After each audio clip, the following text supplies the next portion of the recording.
উফ, টাকাটা দরকার রে। এবার 100টা গরু বেচে দিব। আর এখানে যা আমার 2 বিঘা জমি আছে, এগুলোও বেচে দিতে লাগবে, টাকার দরকার। সামনে আমার বেটির বিহা, এত টাকা যে কোথায় পাবো। না, কি করবো, আর গরু ছাগল যা আছে সব বেচে দিব। দাদা দাদা দাদা, এখানে জিজ্ঞাসা করি। আচ্ছা দাদা, এখানে রোহিতের বাড়ি কোনটা? আমি রোহিত, বলেন। ও, তাহলে কি আপনি এই এলাকার মধ্যে সব থেকে বড় গরিব? কি আমাকে দেখে কি গরিব মনে হয়? হ্যাঁ, কোন শালা বেটা বলছো? তো আমি চড়া থাপ্পড় মারবো শালা শুয়োর বাচ্চাকে। দেখতে পারেন না এতগুলো জমিন আমার? হ্যাঁ, এই জমিনগুলো সবগুলো আমার, 10 বিঘা জমিন আমার, 10 বিঘা।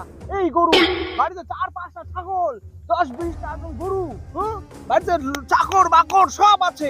বিঘা বিঘা জমিন, বিঘা বিঘা সম্পত্তি, চাপাতি বাগান, ফ্যাক্টরির মালিক। লাখ লাখ টাকা আমার, পয়সা গুনার জন্য আমি মেশিন কিনছি। কোন বেটা শালা বলে আনিব গরিব? আমাকে দেখে কি গরিব মনে হয়?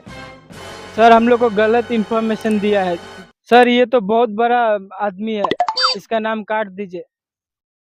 হ্যাঁ, তুই ঠিক বলছিস, এ তো অনেক বড় লোক, এর নামটা কাইটেই দি। স্যার, এটা কিসের নাম কাটলেন আপনি? ও, এটা আসলে তোমার নামে একটা সরকারি ঘর ছিল, তো তো তুমি তো অনেক বড় লোক, সেজন্য নামটাই কাটিয়ে দিলাম। Music.